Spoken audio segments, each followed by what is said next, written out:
네, 안녕하세요. 구루잠입니다. 이번 시간에는 한국 표준산업 분류를 공부해 볼 거예요. 네, 먼저 들어가기 전에 용어를 몇 가지 먼저 정리를 합니다. 자, 첫 번째 보시면 유사한 성질을 갖는 산업활동에 주로 종사하는 생산 단위의 집합. 그래서 유사한 성질을 갖는 산업활동에 종사하는 생산 단위의 집합이다. 요게 키워드입니다. 생산 단위의 집합, 산업의 정의입니다. 각 생산 단위가 노동, 자본, 원료 등 자원을 투입하여 재화나 서비스를 생산, 제공하는 일련의 활동 과정. 그래서 다시 말해서 재화나 서비스를 생산, 제공하는 일련의 활동 과정이다. 이것을 산업활동이라고 합니다. 다음, 생산 단위가 주로 수행하는 산업활동을 분류 기준과 원칙에 맞춰서 그 유사성에 따라 체계적으로 유형화한 것.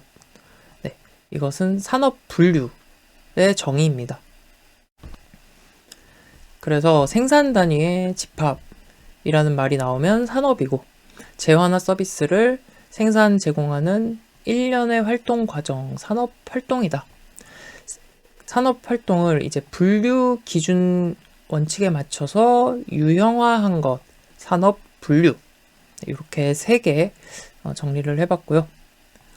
다음 넘어갑니다. 한국 표준산업 분류의 분류 정의, 분류 목적입니다. 한국 표준산업 분류는 2017년도에 제10차 개정이 되었고요.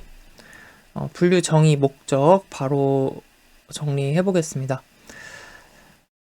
이 한국 표준산업 분류는 모든 통계 작성 기관이 의무적 선택적으로 사용하도록 규정한다. 무엇일까요?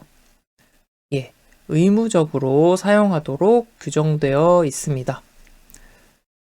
정확성과 비교성을 위해서 의무적으로 사용하도록 규정이 되어 있는데요. 이렇게 분류를 통일을 해야지 서로 다른 기관에서 작성을 하더라도 서로 다른 기관에서 이제 자료를 작성해도 서로 비교하기가 용이하기 때문에 한국 표준산업 분류를 의무적으로 사용하도록 규정하고 있습니다. 다음, 통계자료 수집, 제표, 분석 등을 위한 활동 분류 범위를 제공하기 위한 목적이다. 한국 표준산업 분류. 일반 행정 및 산업정책 관련 법령에서 적용 대상 산업 영역을 한정하는 기준으로 준용되고 있다. 한국 표준산업 분류는 관련 법령에서 적용 대상 산업 영역을 한정하는 기준으로 준용되고 있다. 그래서 이 말은 적용 대상 산업 영역을 한국 산업 분류에 의해서 한정한다라는 의미죠. 네, 다음 경제활동에 종사하고 있는 단위에 대한 분류로 국한한다.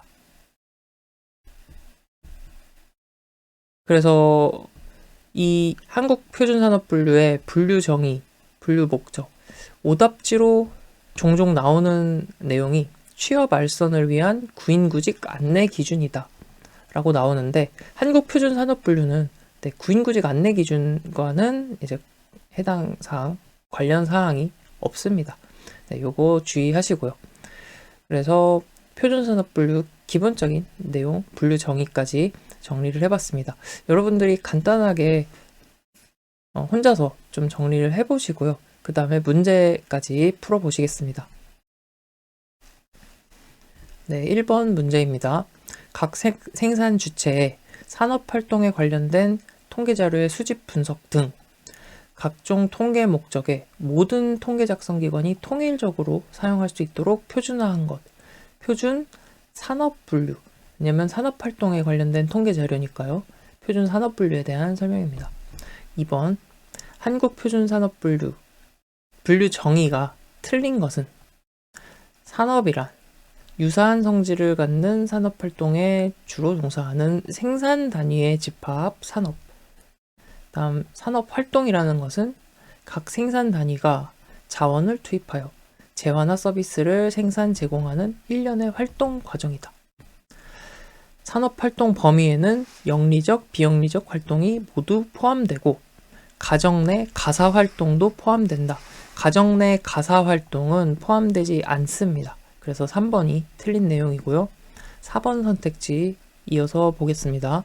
산업분류는 생산 단위가 주로 수행하는 산업활동을 분류 기준과 원칙에 맞춰서 그 유사성에 따라 체계적으로 유형화한 것이다. 산업분류의 정의. 3번 다음은 무엇에 관한 정의인가? 유사한 성질을 갖는 산업활동에 주로 종사하는 생산 단위의 집합 나오면 산업. 다음은 분류 정의 중 무엇에 관한 설명인가? 각 생산 단위가 자원 투입하고 재화나 서비스를 생산 제공하는 일련의 활동 과정은 산업활동입니다. 5번 표준산업분류의 분류 목적에 해당하지 않는 것은 기본적으로 산업활동 관련 통계자료 수집, 제표, 분석 등을 위해서 활동 분류 및 범위를 제공하기 위한 것이다. 산업 관련 통계자료 정확성, 비교성을 확보하기 위해서 모든 통계 작성 기관은 한국표준산업분류를 의무적으로 사용하도록 규정합니다.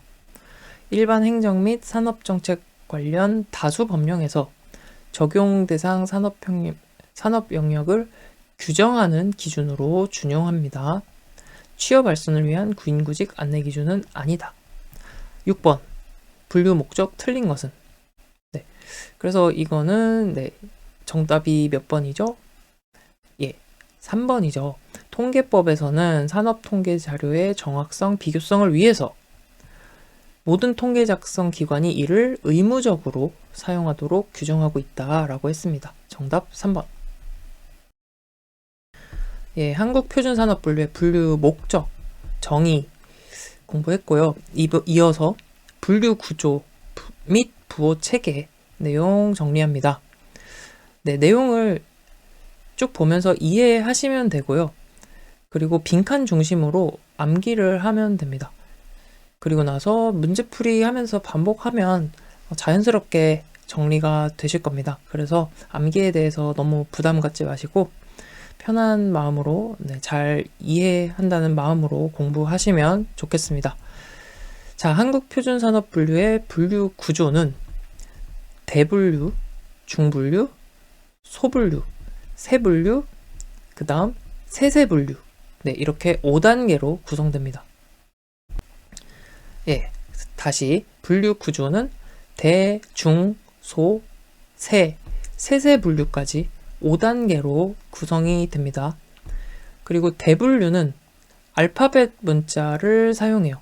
그래서 대분류는 A, B, C, D, E 이렇게 되고요. 그래서 대분류 A는 농업, 임업 및 어업 이렇게 되어 있습니다. 이런 식으로 되어 있고요. 다음 중분류. 중분류는 두 자리 숫자를 사용합니다. 예를 들어 중분류 코드 02 하면은 이제 임업입니다. 임업. 그리고 소분류는 세 자리 숫자를 사용한다. 예를 들어서 011 하면 작물 재배업입니다. 이런 식으로 되고요. 그래서 세분류는 네 자리 숫자, 세세분류는 5자리 숫자. 이렇게 분류 구조는 5단계로 구성이 된다. 다음 넘어갈게요. 부호 처리. 부호 처리를 할 경우에는 아라비아 숫자만을 사용하도록 했습니다. 부호 처리를 할 경우에는 아라비아 숫자만을 사용한다. 그래서 대분류는 이제 알파벳 문자를 사용하지만 중소, 세세분류의 부호 처리는 이제 아라비아 숫자만을 사용한다. 다음 권고된 국제분류 ISIC 리비전 4, 그러니까 네 번째 개정안이라는 의미입니다. 그래서 권고된 국제분류 ISIC 리비전 4를 기본 체계로 하였으나 국내 실정을 고려하여 국제분류의 각 항목을 분할 통합 또는 재그룹화해서 독자적으로 분류 항목과 분류 부호를 설정하였다. 네. 그래서 기본 체계는 국제 분류로 하였고 국내 실정을 고려해서 독자적으로 분류 항목과 분류 부호를 설정하였다라는 의미입니다. 네. 다음 중분류의 번호는 중분류는 몇 자리 숫자라고 했죠? 두 자리 숫자라고 했습니다. 그래서 중분류의 번호는 01부터 99까지 부여했습니다. 중분류의 번호는 01부터 99까지 부여하였다. 대분류별 중분류 추가 여지를 남겨놓기 위하여 대분류 사이에 번호 여백을 두었다. 네, 번호 여백을 두었다는 거예요. 01부터 99까지 다 차있지 않아도 그냥 번호 여백을 두고 다음으로 넘어갔다. 네, 라는 의미입니다. 다음 소분류 이하라는 것은 소분류가 세 자리 숫자죠. 그래서 소분류 이하라면 소분류, 세분류, 세세분류. 네, 이 분류들의 끝자리 숫자는 무엇에서 시작해서 무엇에서 끝나도록 하였다. 뭘까요? 네, 0에서 시작해서 9에서 끝나도록 하였습니다.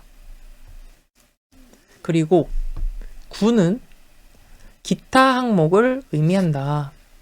앞에서 명확하게 분류되어 남아있는 활동이 없는 경우에는 9 기타 항목이 필요 없는 경우도 있다. 네.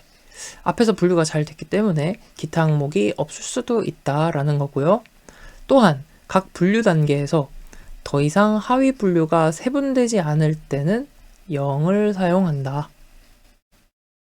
예를 들어 중분류는 두 자리 숫자죠. 중분류 02는 임업입니다. 임업. 그런데 임업은 더 이상 소분류로 분류되지가 않아요. 그렇기 때문에 020, 소분류로 020이라는 부호를 씁니다. 더 이상 세분되지 않기 때문에 뒤에 0을 사용한다라는 것입니다. 네, 그래서 간단하게 다시 한번 정리를 해볼게요. 한국표준산업분류의 분류구조, 부호체계. 분류구조는 대중소, 세, 세세 이렇게 5단계로 구성되고 대분류는 알파벳 대문자고요. 그 다음에 중분류부터 두 자리수, 세 자리수, 네 자리수, 5자리 숫자로 사용을 하고요. 부호 처리는 아라비아 숫자로만 사용합니다. 그리고 국제분류 체계를 기본 체계로 했지만 국내 실정을 고려해서 수정해서 독자적으로 분류 항목, 분류 부호를 설정했다. 중분류는 두 자리 숫자잖아요. 대분류는 알파벳이고, 그래서 중분류는 두 자리 숫자인데 01부터 99까지 번호가 부여된다. 소분류 이하의 끝자리 숫자는 0에서 시작해서 9에서 끝나도록 했고, 9는 기타 항목. 그리고 분류가 명확하게 돼서 남아있는 활동이 없을 때는 기타 항목이 없을 수도 있다. 또한 더 이상 하위 분류가 세분되지 않을 때 0을 사용한다. 네, 이렇게 정리하면 분류구조, 부호체계 끝. 자, 여러분들이 차근차근 다시 한번 읽어보시면서 복습하시고 문제까지 풀어보시면 되겠습니다. 1번 한국표준산업분류, 분류구조 및 부호체계 설명으로 틀린 것은 분류구조는 대분류, 알파벳 문자고요. 중분류, 두 자리 숫자, 소분류, 세분류의 4단계가 아니고 세세분류까지 5단계로 구성된다. 그래서 1번이 틀린 내용이고요. 네. 부호 처리는 아라비아 숫자만 사용. 국제 분류를 기본 체계로 했지만 국내 실정 고려해서 독자적으로 분류 항목, 분류 부호를 설정했고요. 중분류는 두 자리 숫자라고 했어요. 그래서 01부터 99까지 부여했고 대분류별 중분류 추가 여지를 남겨놓기 위해서 번호 여백을 두었다. 2번입니다. 한국표준산업분류, 분류구조, 부호체계. 틀린 것은 부호 처리를 할 경우 아라비아 숫자만 사용하고요. 국제 분류를 기본 체계로 했지만 국내 실정을 고려해서 독자적으로 분류 항목과 부호를 설정하였다. 분류 항목 간의 산업 내용의 이동을 가능한 억제하였으나 일부 이동 내용에 대한 연계 분석 및 시계열 연계를 위해서 부록에 연구된 신구 연계표를 활용하도록 하였다. 네, 이 내용은 지금 이 선택지로 이제 잘 정리를 해두시면 되겠습니다. 중분류의 번호는 001부터 009가 아니죠. 중분류는 몇 자리 숫자예요? 두 자리 숫자죠. 01부터 99까지 부여한다. 그래서 4번이 틀린 내용이고요. 3번 분류구조 부호체계 옳은 것은 부호 처리를 할 경우에는 아라비아 숫자만 사용하도록 했고요. 권고된 국제분류를 기본 체계로 했으나 국내 실정을 고려하여 독자적으로 분류 항목과 분류 부호를 설정하였다. 네, 2번이 맞는 얘기네요. 중분류의 번호는 두 자리잖아요. 중분류는 그러니까 01부터 99까지 부여했다. 소분류 이하, 소분류는 세 자리 숫자죠. 그래서 소분류, 세분류, 세세분류의 끝자리 숫자는 01이 아니고 0에서 시작해서 9에서 끝나도록 하였다. 네, 이렇게 정리하시면 되겠습니다. 네, 한국표준산업분류 제10차 개정의 주요 내용입니다. 크게 세 가지가 있는데요.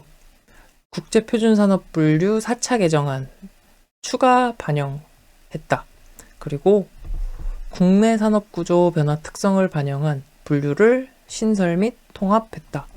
자, 신설 및 통합이라는 것은 이제 관련 산업이 확대되는 경우에는 분류가 신설되거나 더 세분됩니다. 반면에 관련 산업이 축소되거나 쇠퇴하는 경우에는 분류가 통합되겠죠. 네, 이걸 감안해서 보시면 되겠고요.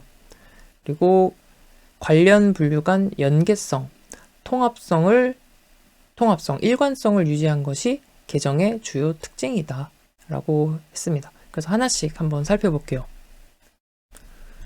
네, 국제표준산업분류 4차 개정안을 추가 반영한 내용. 자, 중분류인 부동산 이외 임대업이 있습니다. 부동산 이외 임대업 중분류가 있는데 요거는 이제 부동산업 및 임대업의 하위 분류 여기에 소속되어 있었는데 사업시설 관리 및 사업지원 서비스업으로 변경이 되었습니다. 부동산 이외의 임대업이니까 더 이상 부동산업에 소속되지 않고 사업시설 관리 밑으로 소속이 바뀌었다. 이렇게 이해를 하시면 되고요. 부동산 이외 임대업, 부동산업 임대업이 아니야. 사업시설 관리 밑으로 들어갔어. 다음 수도업 중분류입니다. 마찬가지로 중분류인데 전기, 가스, 증기 및 수도업 대분류 밑에 있었어요. 그런데 수도, 하수, 폐기물 처리, 원료 재생업의 하위 분류로 소속이 변경되었다. 그냥 보시면서 아 그렇구나 하시면 됩니다. 네, 다음 소분류 자본재 성격의 기계 및 장비 수리업 산업용 기계 장비를 말하는 겁니다. 그래서 소분류에 소속이 해당이 되는 내용인데 수리 및 기타 개인 서비스업에서 이동을 했죠. 네, 중분류로 업그레이드 됐어요. 제조업 내에 중분류가 신설됐죠. 네, 그래서 자본재 성격의 기계장비 수리업, 산업용 기계장비 수리업은 중분류로 이동을 했다. 제조업의 중분류로 이동하게 됐다. 다음 출판, 영상, 방송통신 및 정보서비스업은 정보통신업으로 명칭이 바뀌었다. 네, 이렇게 정리하시면 되겠습니다. 네, 그래서 그냥 한두 번, 한 두세 번 읽어보시면은 자연스럽게 그냥 이해가 되실 거예요. 그래서 막 이거 무조건 암기해야지 그러실 필요는 없습니다. 또 문제에서 만나게 되면 또 만나는 거고요. 좀 편안하게 공부하셨으면 좋겠습니다. 다음 국내 산업구조 변화 특성을 반영한 분류의 신설 및 통합입니다. 앞서 말씀드렸듯이 분류가 신설되거나 세분되는 산업들, 신설이나 세분되는 산업들은 어때요? 확대되는 산업, 성장하는 산업이 되겠고요. 통합되는 산업들은 아무래도 사양화되는, 쇠퇴하는 산업이 많겠습니다. 그래서 여기 보시면 미래성장산업, 기간산업, 동력산업은 신설 또는 세분되는 것이고요. 저성장 산업 및 사양 산업은 통합이 됩니다. 바이오 연료, 탄소 섬유, 에너지 저장 장치 등등, 디지털 적층, 성형기계, 무인항공기 제조업, 태양력 발전, 전자상거래, 소매 중공업, 이런 것들 이제 미래 산업이고 확대되는 산업들입니다. 네. 그다음 반도체, 센서류, 유기 발광 다이오드 표시 장치, 자동차 부품, 인쇄 회로 기판 제조업, 대형 마트, 면세점, 요양병원 등은 세분된다. 마찬가지로 이제 확대되는 산업들이죠. 그래서 뭐 여기 앞서서 전자상거래, 소매 중개업 이런 것도 네, 플랫폼들 떠올리시면 되고요. 전자상거래 플랫폼 떠올리시면 되고, 그래서 산업이 확대되고 있죠. 반도체, 전자 관련 산업들 네, 확대되는 산업이고요. 요양병원, 뭐 복지, 노인복지 관련 산업들 이제 확대되는 산업입니다. 그래서 이렇게 세분이 되었다. 아, 그렇구나 하시면 되고요. 일부 광업과 청주, 코르크 및 조물 제품, 시계 및 관련 부품, 나전 칠기, 악기 제조업 등은 통합되었다. 쇠퇴 산업들이죠. 네. 광업, 네. 쇠퇴하는 산업들이고요. 뭐 시계 요즘 차는 사람 별로 없더라고요. 다 스마트워치를 차고 다니지 일반 시계를 차는 사람이 별로 없습니다. 네. 나전칠기, 악기 제조, 쇠퇴 산업들 통합되었다. 다음, 관련 분류 간 연계성, 통합성 및 일관성을 유지시켰다. 경제활동 관련 여러 분류들을 동시에 고려해서 분류의 포괄 범위, 명칭 및 개념 등을 조정하였다. 경제활동 관련해서 여러 분류들을 동시에 고려했다. 그래서 조정했다라는 의미입니다. 그래서 아, 그렇구나 하시면 되겠습니다. 그래서 이어서 여기 뒤에는 대분류, 한국표준산업분류 대분류가 나와 있는데 이거는 암기를 하는 건 아니고요. 그냥 여러분들 참고하시라고 넣어놨습니다. 네, A는 농업, 임업, 어업이고 네, B는 광업. 아, 이렇게 대분류가 분류가 되어 있구나. 네, 한번 쭉 보시면 되겠습니다. 그래서 개정 주요 내용들 네, 한번 간단하게 읽어보고 복습하시고 나서 문제까지 풀어보시면 되겠습니다. 1번 문제입니다. 한국표준산업분류 제10차 주요 개정 내용으로 틀린 것은 채소 작물 재배업에 마늘, 딸기 작물 재배업을 포함한다.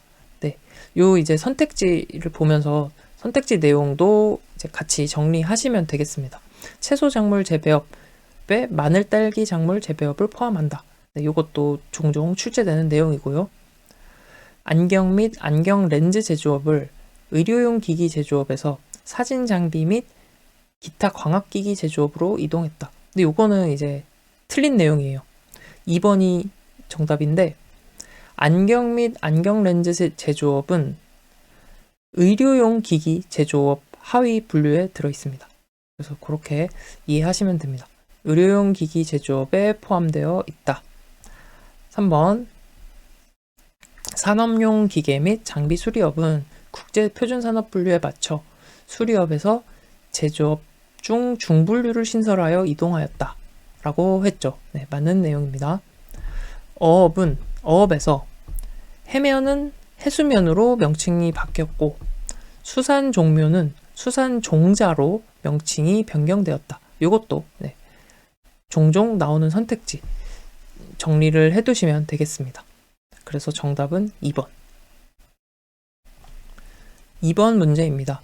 한국표준산업분류의 대분류별 개정 내용 틀린 것은? 네, 정답이 몇 번인가요? 정답이 4번입니다. 행정부문은 정부 직제 및 기능 등을 고려하여 전면 재분류가 아니고 기존의 분류를 유지했다가 맞는 얘기입니다. 네, 그대로 유지했다. 자, 한 가지 다른 게 있어요. 이제 통신행정이 있는데 통신행정만 우편 및 통신행정으로 분류가 바뀌었어요. 통신행정만 우편 및 통신행정으로 이렇게 이름이 바뀌고 이 행정부문은 그대로 유지되었다가 맞는 말입니다. 그래서 4번이 틀린 내용이고요. 2번 선택지 보면 전기자동차 판매 증가 등 관련 산업 전망을 감안해서 전기 판매업 세 분류를 신설하였다. 관련 산업이 확대된다라는 의미겠고요. 항공운송업을 항공여객과 화물운송업으로 변경하였다. 네, 이것도 세분한 거잖아요. 항공업이 성장, 확대되고 있구나. 네, 이렇게 정리하시면 되겠습니다. 3번 대분류별 10차 개정 내용으로 틀린 것은 농업임업어업에서는 채소작물 재배업에 마늘, 딸기 작물 재배업 포함했다. 어업에서는 해면은 해수면으로, 수산 종묘는 수산 종자로 명칭을 변경하였고요. 다음 전기가스 증기 및 공기조절 공급업에는 전기자동차 판매 등 관련 산업 전망을 감안해서 전기판매업 세 분류를 신설하였다.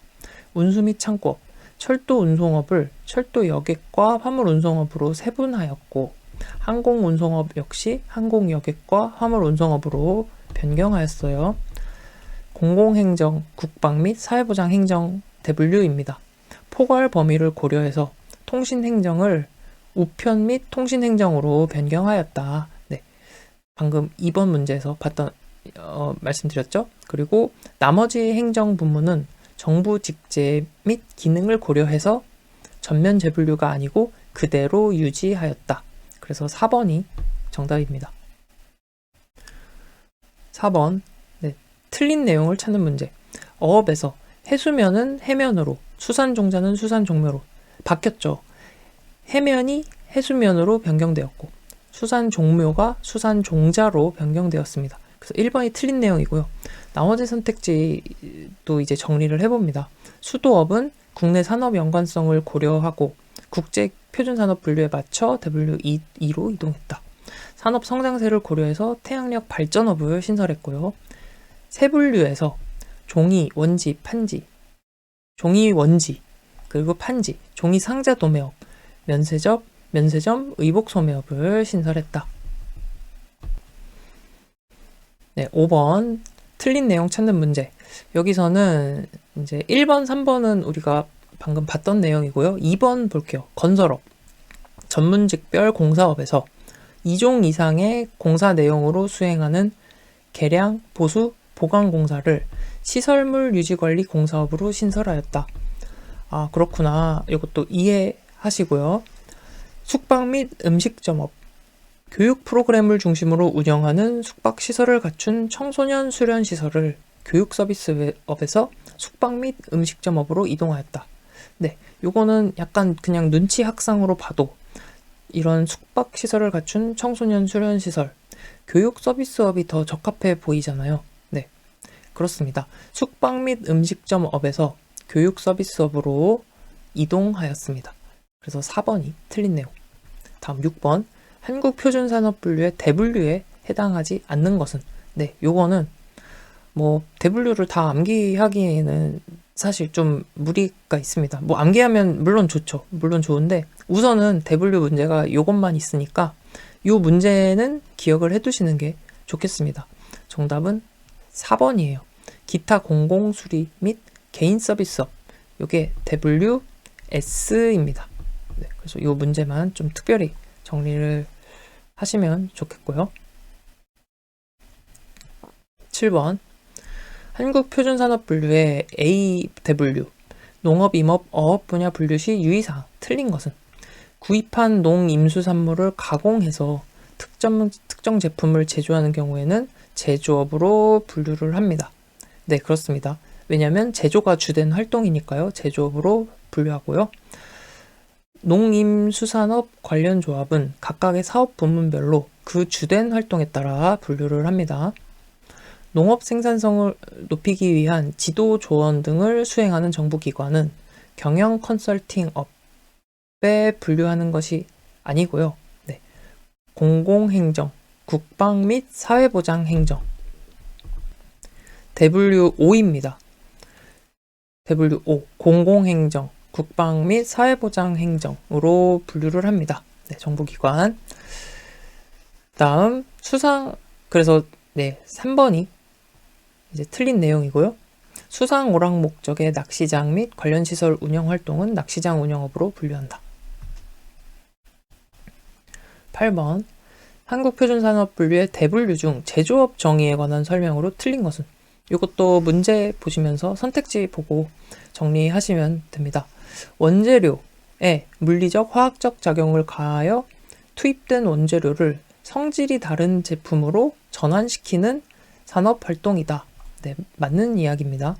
단순히 상품을 선별, 정리, 분할, 포장, 재포장하는 경우 등과 같이 그 상품의 본질적 성질을 변화시키지 않는 처리 활동은 제조 활동으로 보지 않는다. 예, 그렇습니다.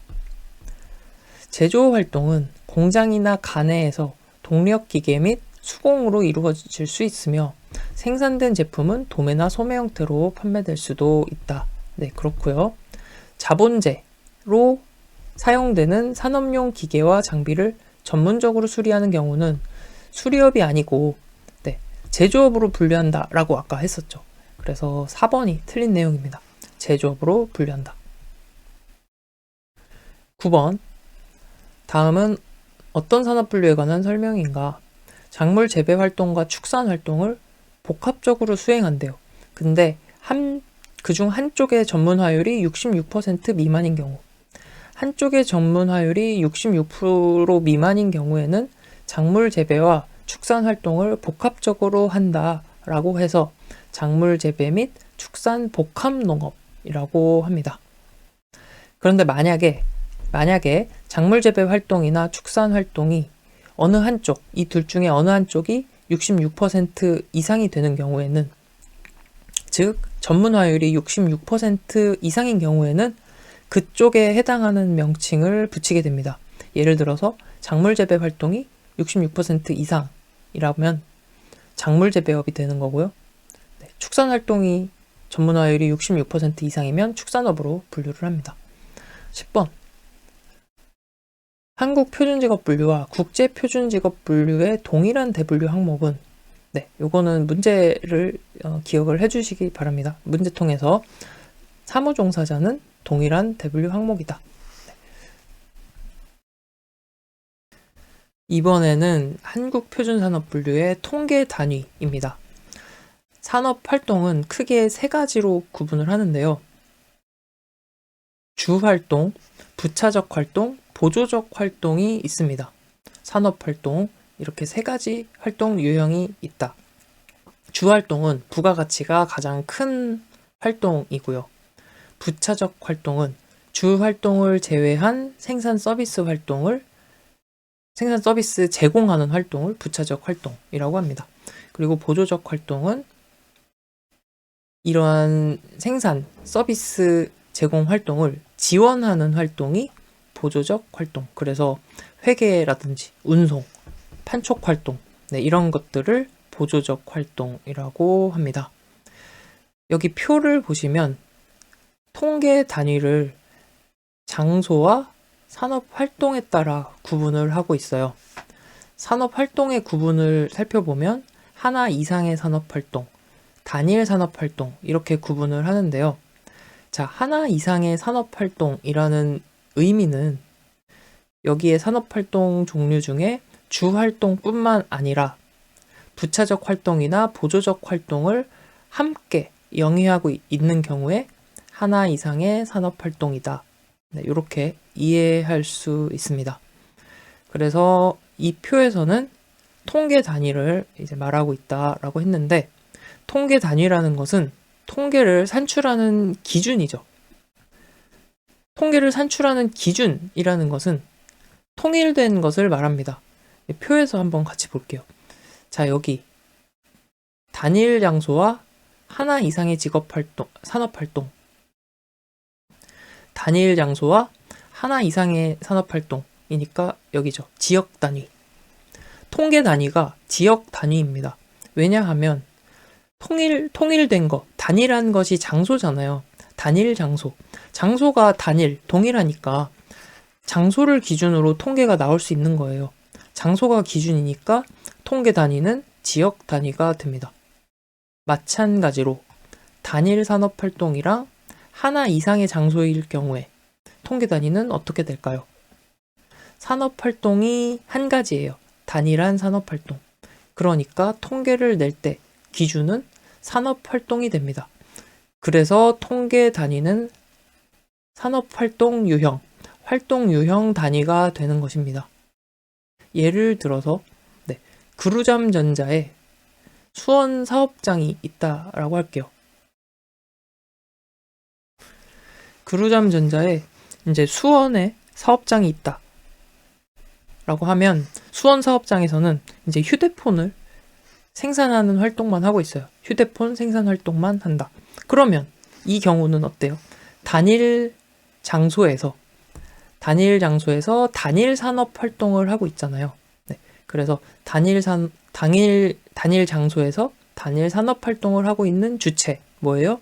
사업체라고 합니다.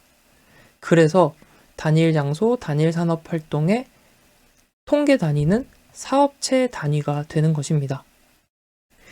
이 경우에는 단일 장소, 단일 산업 활동에서 생산하는 경우, 단일 장소, 단일 산업 활동일 경우에는 수원뿐만 아니라 수원, 평택, 베트남 이렇게 여러 군데에서 생산하는 것보다 생산 통계를 내는 게 더 쉽죠. 수원 한 군데면. 왜냐면 한 곳에서만 이제 생산을 하니까요. 그리고 이렇게 수원 사업장에서 생산 활동만 하는 거랑 생산, 영업, 지원 활동을 다 하는 거랑 어떤 게 생산 통계 작성이 더 쉬울까요? 네, 휴대폰 생산 활동만 하는 것이 생산 통계를 작성하기가 쉽습니다. 그래서 단일 장소에서 단일 산업 활동을 영위하는 경우, 이 경우에는 즉 사업체 단위가 생산 통계 작성에 가장 유용하다. 네, 그래서 요거는 이제 차근차근히 잘 이해를 해보시면 좋겠습니다. 그래서 생산 통계 작성에 유용한 단위는 사업체 단위다. 다음, 하나 이상의 장소에서 하나 이상의 산업 활동을 하는 경우, 네, 요 경우입니다. 기업 집단, 기업체 단위가 통계 단위가 됩니다.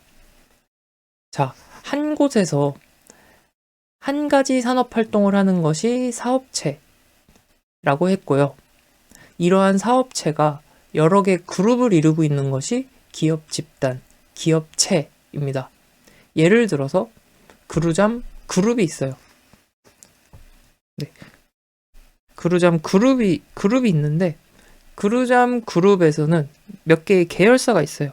전자도 있고 그루잠 전자, 네. 그리고 그루잠 증권, 그루잠 헬스케어 이런 식으로 여러 개의 계열사가 있는 거예요. 이렇게 각각의 사업체의 회계, 재무 상황을 모두 통합해서 통계를 낼 수 있기 때문에 이 경우에는 어때요? 재무 통계 작성이 용이합니다. 다시 이렇게 여러 개의 사업체가 이제 그룹이 되어 있는 기업 집단, 기업체 단위에서는 재무 통계 작성에 유용하다. 이렇게 되는 것이죠. 자, 다시 정리를 해볼게요. 그러면 통계 단위, 표준산업 분류 통계 단위, 단일 장소, 그리고 하나 이상의 산업 활동일 때는 장소가 기준이 되잖아요. 단일한 장소니까. 그렇기 때문에 통계 단위는 지역 단위가 됩니다. 그런데 단일 산업 활동에 하나 이상의 장소이면은 산업 활동이 단일하기 때문에 산업 활동이 통계의 기준이 되죠. 그래서 산업 활동 유형, 활동 유형 단위가 통계 단위가 됩니다. 다음, 단일 장소에서 단일 산업 활동을 영위하는 것은 사업체라고 했어요. 그래서 통계의 단위는 사업체 단위가 됩니다. 그리고 이 사업체 단위는 생산 통계를 작성하는데 유용하다.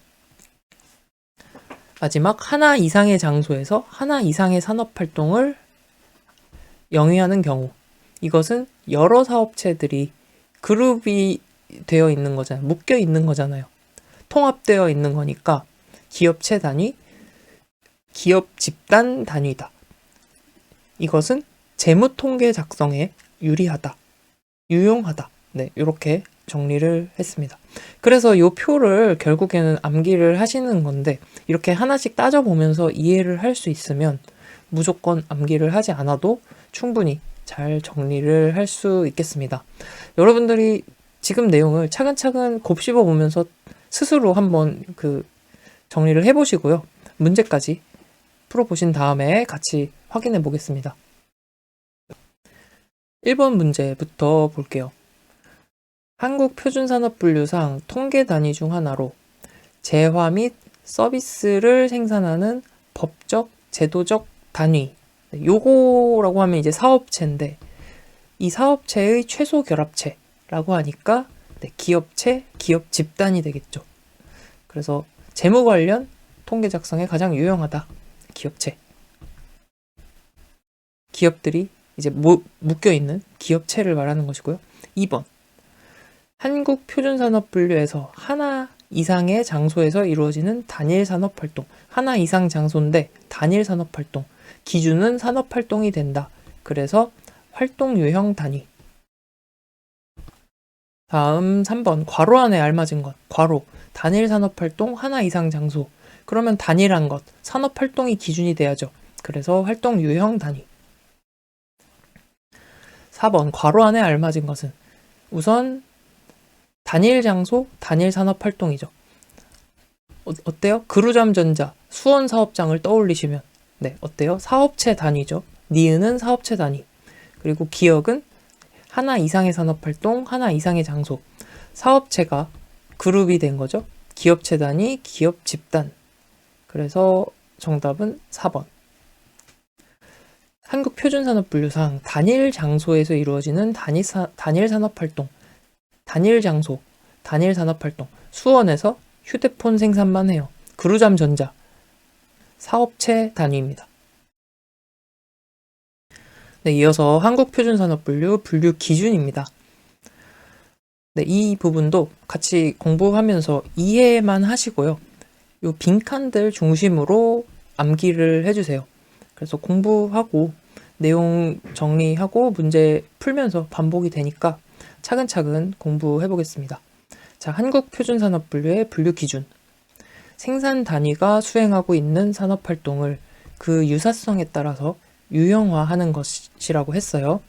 그래서 산업활동을 유형화한 것이 분류 기준인데 이 산업분류의 분류 기준은 3가지가 있습니다. 첫 번째, 산출물의 특성에 따라서 분류를 합니다. 산출물의 구성, 가공 단계, 수요처, 기능 및 용도에 따라서 유형화한다. 산출물, 생산된 재화 서비스의 특성에 따라서 분류를 하고요. 그 다음에 투입물의 특성에 따라서도 분류를 합니다. 투입물의 특성은 원재료, 생산 공정, 생산 기술 및 시설과 관련이 되고요. 그래서 산출물의 특성, 투입물의 특성, 또 한 가지 생산 활동의 일반적인 결합 형태를 기준으로 분류합니다. 산출물의 특성, 투입물의 특성, 생산 활동의 일반적 결합 형태, 이 3가지 한국표준산업분류의 이제 분류 기준. 그래서 오답지로 소비 활동의 일반적인 결합 형태라고 나오는데요.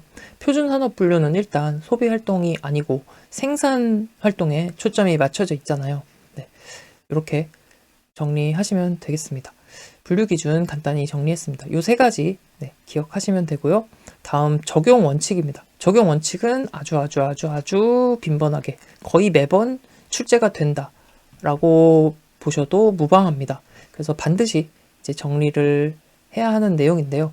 차근차근 이해하시면 됩니다. 자, 적용 원칙. 먼저 산업활동이 결합되어 있는 경우, 산업활동이 결합되어 있는 경우에는 그 활동 단위에 무엇에 따라서? 주된 활동에 따라서 분류합니다. 여러 산업활동이 결합되어 있을 때는 그 활동 단위의 주된 활동에 따라 분류를 한다. 다음, 생산 단위는 무엇뿐만 아니라 산출물뿐만 아니라 투입물도 고려를 해요. 그리고 생산 공정도 함께 고려합니다. 생산 단위는 산출물뿐만 아니라 투입물, 생산 공정을 함께 고려해서 가장 정확하게 설명된 항목으로 분류를 한다. 다음, 복합적인 활동 단위는 우선적으로 최상급 분류 단계를 먼저 결정을 합니다. 최상급 분류 단계라고 하면 대분류입니다. 최상급 분류 단계인 대분류를 정확히 결정하고 나서 순차적으로 대분류 다음에 중, 소, 세, 세세 분류 이렇게 순차적으로 항목을 결정합니다. 다음, 수수료나 계약에 의해서 활동을 수행하는 단위는 동일한 산업활동을 자기 계정과 자기 책임 하에서 생산하는 단위와 같은 항목에 분류한다. 그러니까 동일한 산업활동을 이렇게 수수료를 안 받고 그냥 내가 내 책임 하에 생산했을 경우랑 똑같은 항목에 분류한다라는 의미죠. 즉, 활동 내용을 보고 분류한다라고 생각하시면 되고요. 다음, 공공행정 및 국방, 사회보장 사무 이외의 산업활동을 수행하는 정부기관은 그 활동 성질에 따라 분류를 합니다. 이것도 활동 내용을 보고 분류한다라는 말이고요. 반대로 법령 등에 근거해서 전형적인 공공행정 부문에 속하는 산업활동을 민간에서 수행하는 경우는 이거는 뭘로 분류를 해야 타당할까요? 합리적일까요? 활동 내용으로 분류하는 게 맞으니까 공공행정 부문으로 분류하는 게 맞겠죠. 그리고 생산 단위의 소유 형태, 법적 조직 유형 또는 운영 방식은 산업 분류에 영향을 미치지 않는다라고 했어요. 자, 오너 경영 기업이든 전문 경영인 기업이든 산업 분류와는 아무런 관련이 없잖아요. 다음, 공식적, 비공식적 생산물, 합법적, 불법적 생산물을 달리 분류하지 않는다. 어떤 생산물이 있어요. 근데 이게 합법적으로 만들어졌는지 불법적으로 만들어진 건지 산업 분류 구분하는 거랑은 아무런 상관이 없으니까 당연한 이야기입니다. 다음, 동일 단위에서 제조한 재화의 소매 활동은 어떤 활동으로 분류를 할까요? 동일 단위에서 제조한 재화의 소매 활동, 내가 만든 거를 이제 파는 거예요. 이거는 제조 활동으로 이제 분류를 합니다. 하지만 내가 생산한 재화랑 내가 사온 재화를 함께 판매하는 경우에는 어떻게 분류를 할까요? 그 비중에 따라 분류를 해야겠죠. 더 비중이 큰 것에 맞춰서 분류를 하는 게 합리적이잖아요. 그래서 그 주된 활동에 따라 분류를 합니다. 내가 만든 제품에 만든 물건의 비중이 더 크면 제조 활동으로 분류하고 내가 사와서 파는 것의 비중이 더 높으면 판매 활동이 되겠죠. 사온 물건을 판매하는 게 이제 주된 활동이 되는 거니까요. 판매 활동. 그래서 이렇게 이해하시면 됩니다. 이렇게 이해한 내용을 차근차근 여러분들이 직접 다시 한번 정리를 하면서 요 빈칸 중심, 굵은 글씨 중심으로 이제 암기를 하시면 됩니다. 이렇게 같이 정리를 한번 했으니까요. 여러분들이 내용 다시 읽어보시면 이제 더 잘 이해가 이제 되실 거라고 생각합니다. 그래서 차근차근 복습을 한번 해보시고요. 문제까지 풀어보신 다음에 다시 만나도록 하겠습니다. 1번입니다. 한국표준산업분류의 분류기준 아닌 것은 산출물 특성, 투입물 특성, 생산활동의 일반적인 결합 형태, 분류 기준입니다. 정답은 3번이 틀린 내용이고요. 분류 기준으로 틀린 것은 산출물 특성, 투입물 특성, 생산된 재화의 특성, 소비활동의 일반적인 형태는 아니죠. 그래서 혼동하시면 안 되고요. 3번. 산업분류 기준에 해당되지 않는 것은 투입물 특성, 그리고 생산활동의 일반적인 결합 형태, 그리고 생산된 재화 또는 제공된 서비스의 특성. 이게 산출물 특성과 같은 의미가 되는 거잖아요. 그래서 4번이 틀린 내용이고요.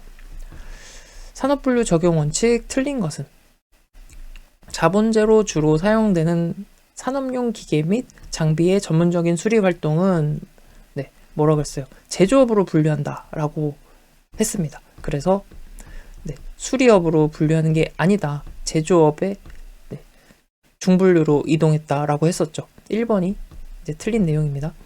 2번 보시면 생산 단위는 산출물뿐만 아니라 투입물, 생산 공정을 함께 고려해서 분류를 한다. 산업 활동이 결합되어 있으면 주된 활동에 따라 분류를 하고요. 그리고 공식적, 비공식적 생산물, 합법적, 불법적 생산물을 달리 분류하지 않는다. 5번, 1번, 2번은 이제 방금 봤던 내용이고요. 3번, 수수료나 계약에 의해서 활동을 수행하는 경우는 어떻다고 했어요? 수수료 안 받고 그냥 내가 이 사업을 했을 때 이제 분류되는 것과 같은 항목으로 분류한다 라고 했잖아요. 그래서 맞는 얘기고요. 공식적, 비공식적, 합법적, 불법적 생산물을 달리 분류하지 않는다라고 했어요. 그 산업 분류와는 상관이 없잖아요. 그래서 4번이 틀린 내용. 6번 적용 원칙 틀린 것. 정답은 2번이죠. 산출물만을 토대로 하는 게 아니라 산출물, 투입물, 그리고 생산 공정까지 함께 고려해야 된다라고 했습니다. 2번이 정답이고요. 7번 적용 원칙 틀린 것은 1, 2, 3번은 다 앞에서 이제 봤던 내용이고요. 4번 수수료 계약에 의해서 활동을 수행하는 단위 어떻게 한다 그랬어요? 자기 계정, 자기 책임 하에서 생산하는 단위와 똑같은 항목으로 같은 항목으로 분류되어야 한다라고 했습니다. 8번 산업분류 적용 원칙 틀린 것은 정답 몇 번인가요? 1번이죠.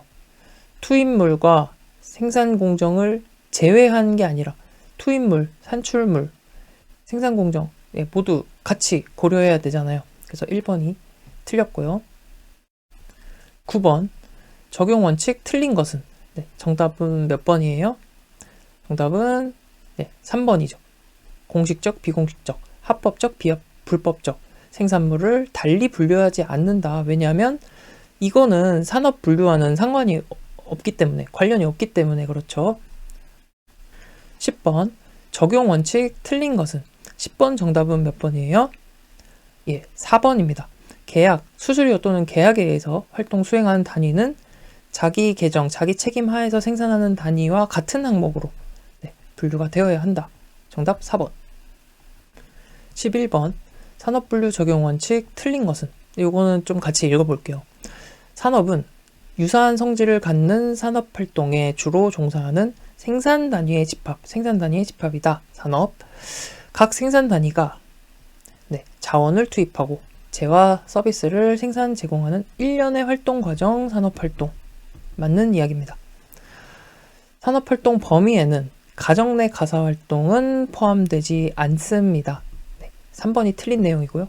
산업분류는 생산 단위가 주로 수행하는 산업활동을 분류 기준과 원칙에 맞춰서 유사성에 따라 체계적으로 유형화한 것. 12번입니다. 적용 원칙 틀린 것. 정답 몇 번인가요? 정답은 2번이죠. 소유 형태, 법적 조직 유형, 운영 방식은 산업분류랑 관련이 없어요. 그래서 영향을 미치지 않습니다. 정답 2번. 13번 적용 원칙 틀린 것은 정답 몇 번인가요? 정답은 1번이죠. 투입물 생산 공정을 제외한 게 아니라 생산 공정을 같이 고려해서 산출물, 투입물, 생산 공정을 함께 고려해서 가장 정확하게 설명한 항목에 분류합니다. 정답 1번. 14번 틀린 것은 정답은 몇 번인가요? 2번이네요. 복합적인 활동 단위는 우선적으로 대분류를 정확히 결정하고 대분류, 그 다음에 중소세 세세 단계를 결정해야 한다. 15번. 마찬가지 틀린 것 찾는 문제입니다. 네, 여기서는 3번이 정답입니다. 수수료 또는 계약에 의해서 활동을 수행하는 단위는 자기 계정, 자기 책임 하에서 생산하는 것과 같은 항목에 분류되어야 한다. 네, 계속 반복되고 있어요. 16번. 한국표준산업분류에서 생산 단위의 활동 형태 관한 설명으로 틀린 것은 모 생산 단위의 생산품을 포장하기 위한 캔 상자, 유사 제품의 생산은 보조 단위로 본다. 자, 포장하기 위한 캔, 상자 이런 것들을 만드는 것은 별개의 활동으로 간주합니다. 그래서 이 자체 활동에 따라서 분류를 해야 합니다. 그래서 1번이 이제 틀린 내용이고요. 주된 산업활동이란 산업활동이 복합 형태로 이루어질 경우 생산된 재화나 제공된 서비스 중 부가가치가 가장 큰 활동, 이게 주된 산업활동이고요. 부차적 활동은 주된 산업활동 이외의 재화 생산 및 서비스 제공 활동을 의미하고요. 보조 활동에는 이 주활동, 부차적 활동을 지원하는 거죠. 그래서 회계, 운송, 구매, 판촉, 수리 서비스 등이 포함된다. 여기까지 해서 산업 분류를 어떻게 적용할 것인지 적용 원칙에 관한 내용 정리했습니다. 지금 공부할 산업 분류 결정 방법인데요. 이것도 방금 공부한 적용 원칙과 마찬가지로 반드시 정리해야 하는 내용입니다. 네, 차근차근 이해 정리하고 나서 마찬가지로 빈칸 중심으로 암기를 하시면 되겠습니다. 산업분류 결정 방법. 생산 단위의 산업활동은 어떤 산업활동? 주된 산업활동의 종류에 따라 결정합니다. 주된 산업활동은 산출물의 부가가치, 크기에 따라 결정이 되는데요. 이 부가가치를 측정하기가 어려울 경우에는 산출액에 의해서 결정이 된다. 네.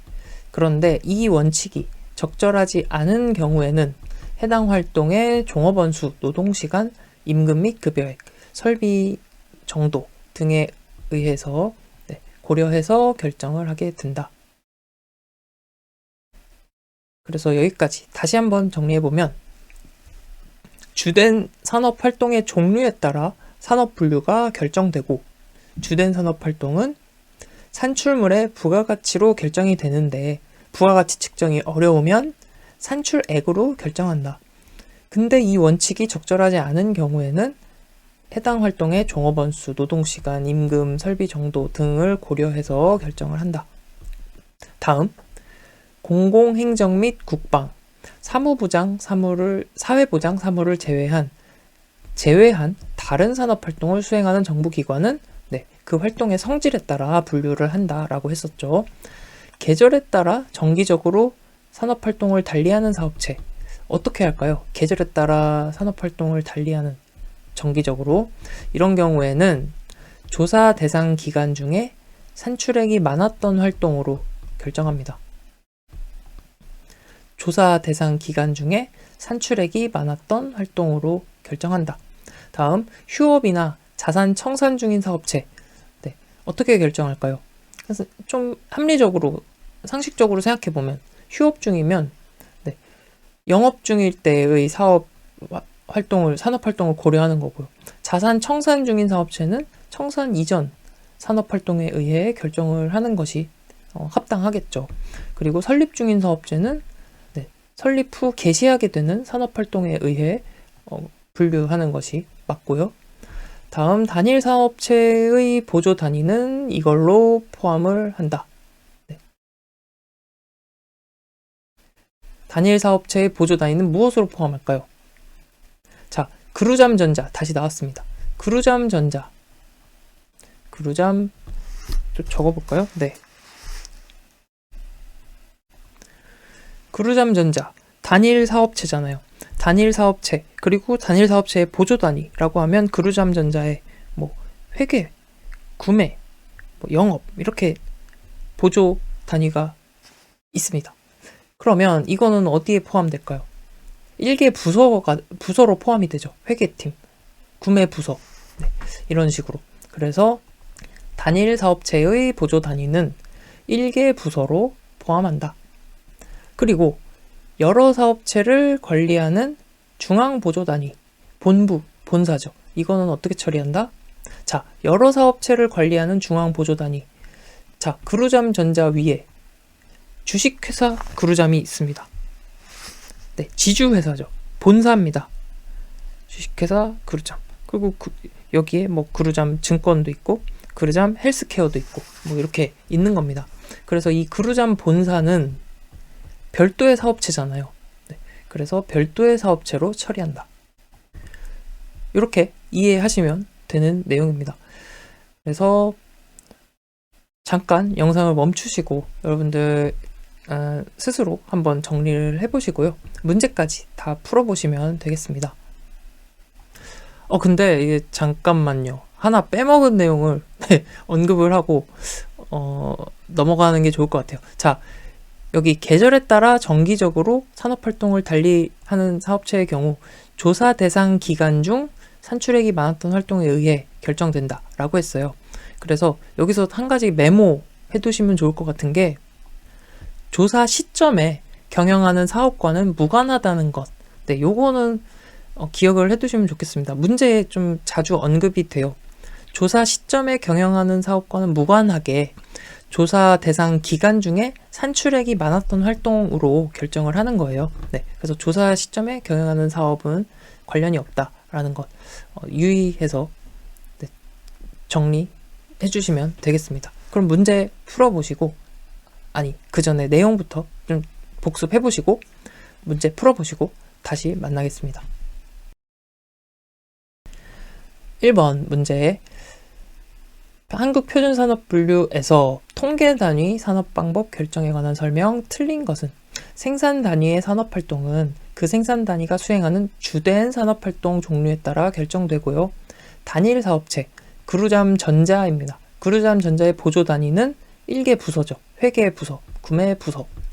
계절에 따라 정기적으로 산업을 달리하는 사업체의 경우에는 조사 시점에 경영하는 사업으로 분류하는 것이 아니고 조사 대상 기간 중에 산출액이 가장 많은 활동으로 결정한다 라고 했습니다. 그래서 3번이 틀린 내용입니다. 설립 중인 사업체는 설립 이후 개시하는 산업활동에 따라 결정한다.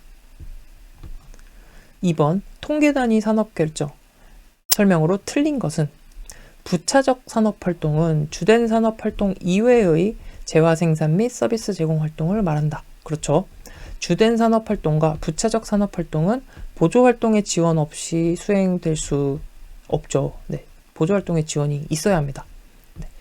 다음 생산 단위의 산업활동은 그 생산 단위가 수행하는 주된 산업활동 종류에 따라 결정되고요.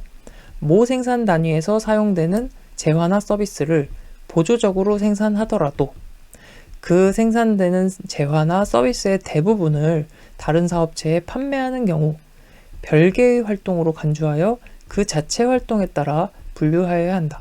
네, 그렇죠. 이 선택지 잘 이해하시면 되는 내용입니다. 3번 산업 분류 결정 방법 틀린 것은 정답 몇 번이죠? 정답은 틀린 내용이니까 4번이죠. 단일 사업체, 그루잠전자의 보존단위, 회계팀, 1개 부서로 처리하는 거죠. 4번이 틀린 내용입니다. 산업 결정 방법 틀린 것은 네, 정답이 몇 번인가요? 똑같네요. 3번이네요. 단일 사업체의 보조 단위는 그 사업체의 1개 부서로 포함한다 라고 했죠. 그래서 3번이 틀린 내용. 5번 마찬가지 산업 결정 방법 틀린 것은 정답 몇 번인가요? 네, 정답은 3번이죠. 계절에 따라 정기적으로 산업을 달리하는 사업체의 경우에는 조사 시점에서 경영하는 사업이 아니고 조사 대상 기간 중에 산출액이 가장 많았던 활동으로 분류한다. 그래서 3번이 정답이고요. 2번 선택지 한번 같이 읽어볼게요. 생산 단위가 수행하는 주된 산업 활동에 따라 결정하는 것이 적합하지 않을 때는 그럴 때는 어떻게 한다고요? 해당 활동의 종업원 수, 노동시간, 임금 및 급여액, 설비 정도에 의해서 결정한다. 6번입니다. 한국표준산업분류에서 산업 결정 방법에 대한 설명 틀린 것은 6번 정답 몇 번인가요? 네, 여기서는 3번이죠. 계절에 따라 정기적으로 산업 활동을 달리하는 사업체의 경우에는 조사 시점에서 경영하는 사업과는 관계없이 조사 대상 기간 중에 판매액이 아니고 산출액이었어요. 산출액이 많았던 활동에 의해서 분류한다. 2번 선택지 한번 같이 볼게요. 주된 산업 활동은 산출물에 대한 부가가치의 크기에 따라 결정됩니다. 그런데 부가가치를 측정하기 어려우면 산출액으로 결정한다. 네, 요거 다시 한번 또 정리해봤습니다. 7번 틀린 것 찾는 문제. 정답 몇 번이에요? 예, 3번이죠. 단일 사업체의 보조단위, 그루자매의 회계 부서죠. 1개 부서로 포함한다. 그래서 3번 정답이고요. 8번 계절에 따라 정기적으로 산업을 달리하는 사업체의 경우 조사 시점에서 경영하는 사업과는 무관하게 조사 대상 기간 중에 무엇이 많았던 활동이죠? 산출액이 많았던 활동. 정답 3번입니다. 이렇게 해서 산업분류 결정 방법까지 정리했습니다. 예, 이제 표준산업분류 나머지 문제 3개 이제 풀어볼 텐데요. 먼저 풀어보신 다음에 같이 보시면 더 좋겠습니다. 네, 그러면 1번부터 보겠습니다. 표준산업분류에 관한 설명, 틀린 것은? 정답이 몇 번인가요? 정답은 1번이죠. 산업활동 범위에서 영리적, 비영리적 활동을 포함하지만 가정 내의 가사활동은 포함하지 않습니다. 네. 그리고 4번 선택지 한번 같이 읽어볼게요. 사업체 단위는 공장, 광산, 상점, 사무소 등으로 산업활동과 지리적 장소의 양면에서 가장 동질성이 있는 통계 단위이다. 네. 2번 틀린 것을 고르는 문제. 네. 1번이 바로 틀렸네요. 가정 내 가사활동은 포함하지 않는다라고 했어요. 산업활동에. 네. 다음 3번으로 갈게요. 틀린 것을 찾는 문제입니다. 정답은 몇 번인가요? 네. 취업 발전을 위한 구인구직 안내 기준 아니라고 했습니다. 그래서 3번이 틀린 내용. 그리고 1번 선택지 보시면 산업활동에 의한 통계자료의 수집, 제표, 분석 등을 위해서 활동 카테고리를 제공한다. 네, 이렇게 해서 한국 표준산업분류 문제까지 다 풀어봤습니다. 장시간 동안 정말 공부하시느라 고생 많으셨고요. 네, 많이 피곤하고 힘드시지만 오늘 지금 공부한 한국 표준산업분류 간단하게 짧게라도 이제 다시 한번 복습 먼저 하시고 나면 분명히 나중에 더 좋은 결과가 오실 거라고 믿습니다. 이렇게 같이 공부할 수 있어서 감사드리고요. 다음 영상에서 또 다시 돌아오겠습니다. 정말 고생 많으셨습니다. 감사합니다.